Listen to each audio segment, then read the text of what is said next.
एक बहुत बड़ी मल्टीनेशनल कंपनी में काम करने वाला अमन अपनी गाड़ी से घर की तरफ जा रहा होता है। तभी सिग्नल पर उसकी गाड़ी जाकर रुक जाती है। वहाँ पर एक बुजुर्ग व्यक्ति उसके सामने आकर कहने लगता है कि बेटा कुछ खाने को दे दो।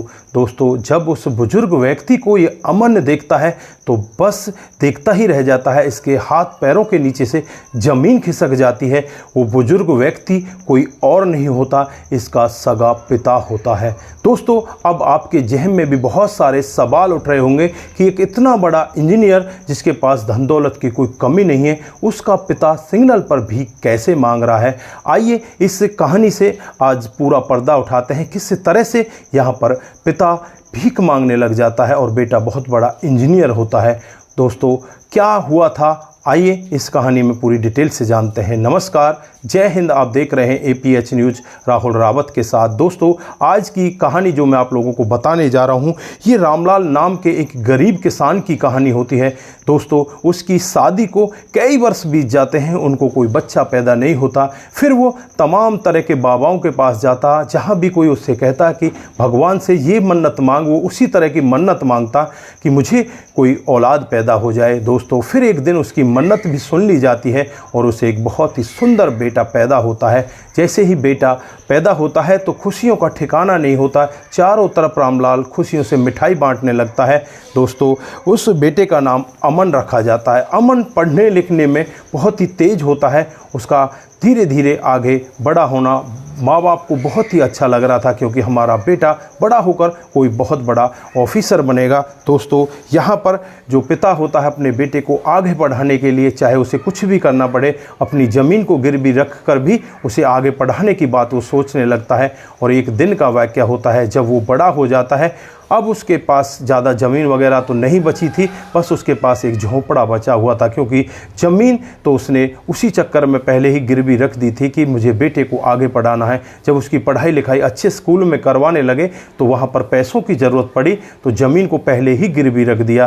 दोस्तों, अब उसके पास आगे इसे पढ़ाने के लिए पैसे नहीं होते। उनके पास एक घर होता है जो भी झोंपड़ी टाइप का होता है। एक साहूकार के पास जाता है, साहूकार से कहने लगता है कि मेरा बेटा पढ़ने लिखने के लिए शहर जा रहा है, मुझे कुछ पैसों की ज़रूरत है, आप मुझे कुछ पैसे दे दीजिए। यहाँ पर साहूकार कहने लगता है कि मैं आपको किस तरह से पैसे दूँ, आपके पास तो कुछ है ही नहीं।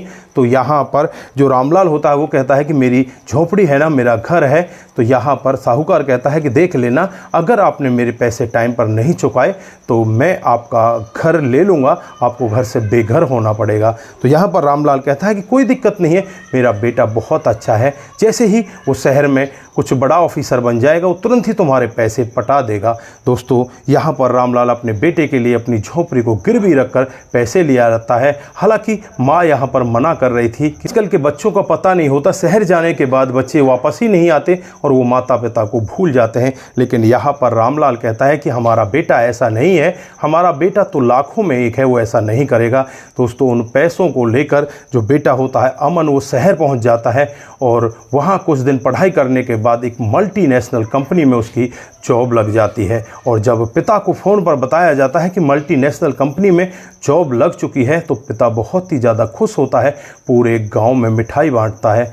दोस्तों, उसके बाद जो बेटा होता है उस कंपनी में काम करने लगता है। पिता को आस होती है कि बेटा अब जल्द ही वापस गांव में आएगा और गांव में आकर तेरा सारा कर्जा चुका देगा, तू इज्जत की जीवन दोबारा से जीने लगेगा। लेकिन उसे कहाँ पता था कि उसके साथ में क्या होने वाला है। दोस्तों, जैसे ही कुछ और समय बीता, जो अमन होता है वहीं पर उस कंपनी में काम करने वाली एक लड़की जिसका नाम प्रिया होता है, उसके साथ प्यार प्रसंग में आ जाता है और शहर में ही अपने घर वालों को बिना बताए शादी कर लेता है। दोस्तों, एक दिन का वाक़या होता है जब अमन के पिताजी रामलाल के पास वो साहूकार आता है और कहने लगता है कि तुम्हारा टाइम पूरा हो चुका है, तुम मेरे पैसों को अब चुका दो, नहीं तो इस घर से तुम्हें निकलना होगा। दोस्तों, अब यहाँ पर जो रामलाल होता है वो अपने बेटे के पास फ़ोन करता है और उससे कहने लगता है कि बेटा, अब साहूकार हमारे ऊपर दबाव देने लगा है, तो जल्दी से इस कर्जा को चुकता कर दे और हमारे घर को हमारा कर दे।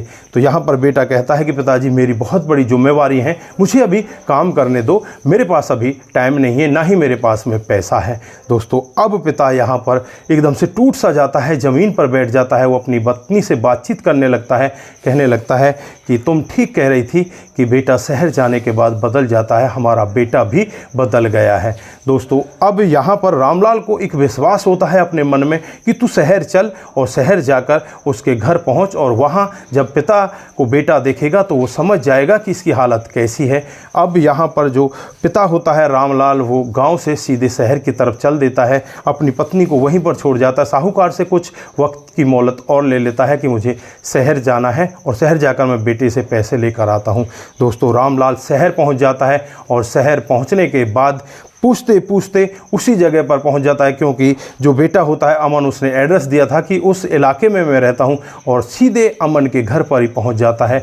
जब वहां पर दरवाज़ा बजाया जाता है तो सामने से अमन की पत्नी प्रिया निकल कर आती है, और प्रिया यहां पर फटेहाल हालत में उस बूढ़े व्यक्ति को देखकर कहने लगती है कि बाबा तुम कौन हो, यहाँ किस लिए आए हो? तो वो कहने लगता है कि बेटा अमन नहीं है क्या? मैं अमन का पापा हूँ। तो यहाँ पर वो अपने घर के अंदर प्रिया उस बुजुर्ग व्यक्ति को नहीं आने देती, उससे वहीं पर रोकते हुए कहने लगती है कि अमन जब आएगा तब मुझसे मिल लेना, यहाँ पर अमन नहीं रहता, अमन तो दूसरी जगह रहने लगा है। दोस्तों बेटे की बहू ऐसा शब्द कहे तो ससुर पर क्या गुजरेगी।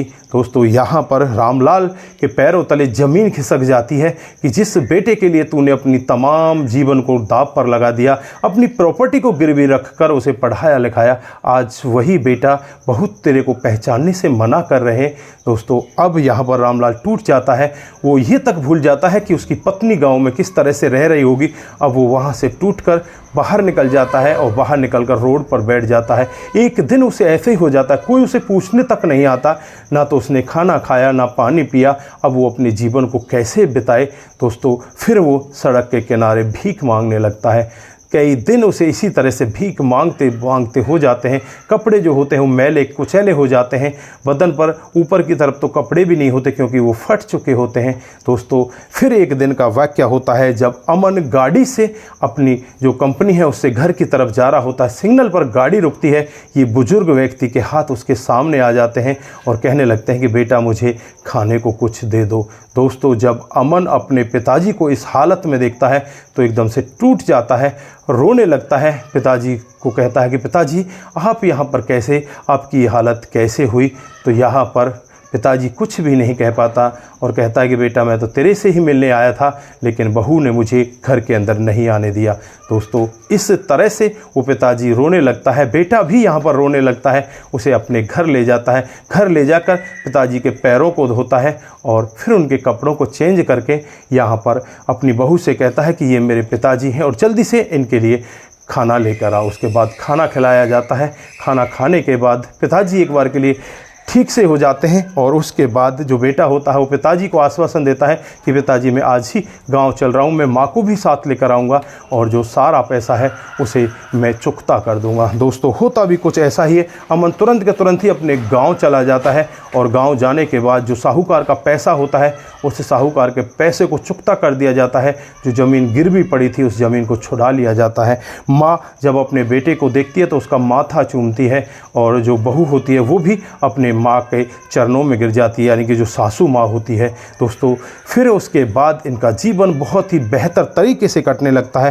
रामलाल अपनी पत्नी को लेकर और अपने बेटे और बहू के साथ सीधे शहर में पहुंच जाता है और वहीं पर ये सभी के सभी लोग रहने लगते हैं। धीरे धीरे समय बीतता है। समय के हिसाब से ही यहाँ पर अमन को एक बेटा हो जाता है और वो बेटा भी धीरे धीरे करके बड़ा होने लगता है, अपनी दादी की गोद में खेलने लगता है और अपने जीवन को आगे बढ़ाने लगता है। दोस्तों रामलाल के मन में एक ख्याल रह जाता है कि अगर मेरा बेटा टाइम पर मेरे पास आ जाता तो मुझे जिल्लत भरा ये जीवन नहीं व्यतीत करना पड़ता, मुझे सड़क पर भीख नहीं मांगनी पड़ती। लेकिन देर आया दुरुस्त आया, मेरा बेटा मेरे पास आ गया, मैं इसमें भी खुश हूँ।